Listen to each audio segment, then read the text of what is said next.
What's up, MMA fans? I'm Dave. Some of you people who've watched our videos before noticed that I don't have my co-host with me, Tom. He'll be back for the next video. And some people noticed we haven't done a video in a while. This is because of the holidays. I had a lot going on. I had my finals. Tom was busy at work.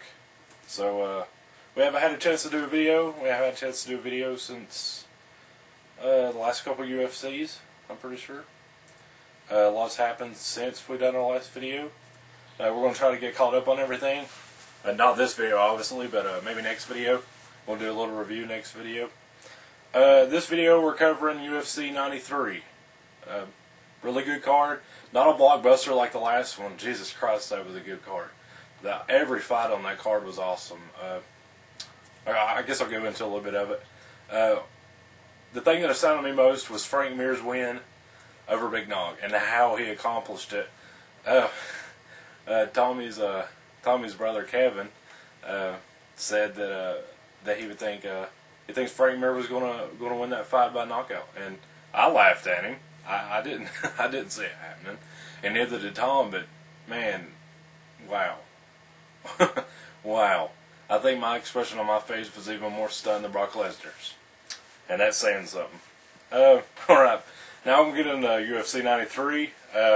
Rich Franklin versus Dan Henderson. A lot of people wanted to see this fight.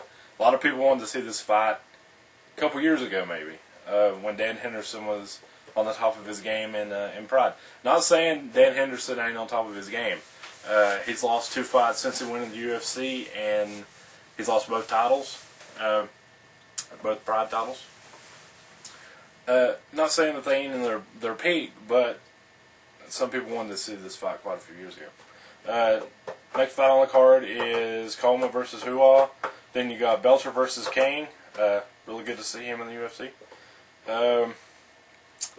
We got Jeremy Horn versus Roosevelt Pro Juarez. And Marcus Davis versus Chris Lytle. I want to get started on this fight right here. This is going to be the fight of the night. This is going to be a slugfest. I hope. A lot of you notice you'll get 2 fighters that have the same set skills, 2 really good ground guys, 2 really good stand-up guys, and they end up nullifying each other's skills. So you end up like with Frank Mir Big Nog. I was expecting one heck of a technical ground game, but lo and behold, they stood up and Frank Mir knocked him out. TKO. Beautiful. I just can't get over that. Anyway, same thing with Chris Lytle and Marcus Davis. Both of these guys, sluggers. I mean, they're just balls to the wall, full out, just awesome hands. Really good. They can both take a lot of punishment. Chris Lytle wanted this fight. Marcus Davis wanted this fight. I see this fight. The guy with the best footwork standing up is going to win this fight. Chris Lytle said that Marcus Davis is a southpaw. He hasn't really had a lot, he's been working, training with southpaws. He seemed a little bit wary about it, but I don't know. Like I was saying, they may null out each other's stand-up, and we may see a ground game, in which case I give it to Chris Lytle. I don't see Marcus Davis knocking Chris Lytle out.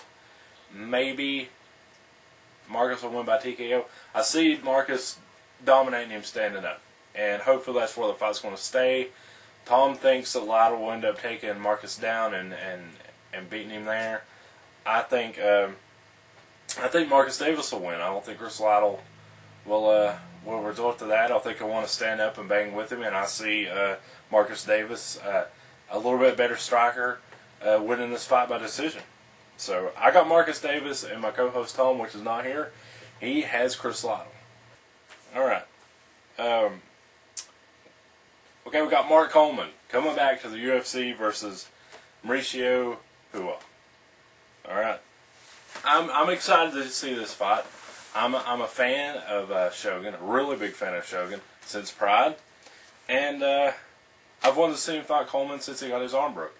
Not because oh no, he broke his arm and he's going to have to, get. I just want to see the fight finished. I just want to see it over with.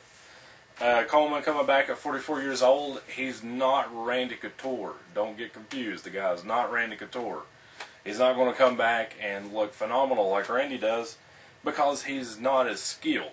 He's more of a one-dimensional fighter. He's got really good wrestling. He's got really good takedowns, but after that, it's all over with. I mean, that's all the guy's got. I like him, and I'm glad he's back, but, you know, you're going to have to be realistic. Shogun, on the other hand, good stand-up, good jiu-jitsu, good ground game. He's more well-rounded. He's younger. He's faster. As stronger? No. Coleman's going to have him in that department. Coleman's a stronger guy, physically. But Shogun has all the tools to beat him, and I think he's going to knock him out. That's what I think. I think he's going to knock him out. I think Coleman is a little bit in over his head here. Don't get me wrong. If Coleman wins, that'll be wonderful. I would love to see him come back and have one more, you know, one good fight, to leave on a really good note. But I do not see it happening. Yeah, he's 44 years old and he looks like he's in awesome shape, but he's a one-dimensional fighter for the most part. Yeah, when he came into the UFC years ago, he was like, for that time, he was the Brock Lesnar of that time. He was big, he was strong, and it seemed like nobody can do anything with him, but, you know, he had his time. And I'm glad to see him back. I was glad to see him back. I thought he was going to fight Brock Lesnar, but that didn't happen, and he's going to fight Shogun, which I'm excited to see him. But I'm saying that Shogun has all the tools to beat him, and he should beat him. So I'm saying Shogun by knockout. And I think Tom's going to go with Coleman. I think he, you know, for preference, you know, he doesn't think that Coleman is going to beat Shogun, but he's going to root for him anyway just because he's coming back and, you know, he really enjoys watching Coleman. So Tom's going to go with Coleman out of just a favoritism. He thinks Shogun's going to win, but he's going to go with Coleman. Alright, guys, that leaves us with the main event. We got Rich Franklin versus Dan Henderson.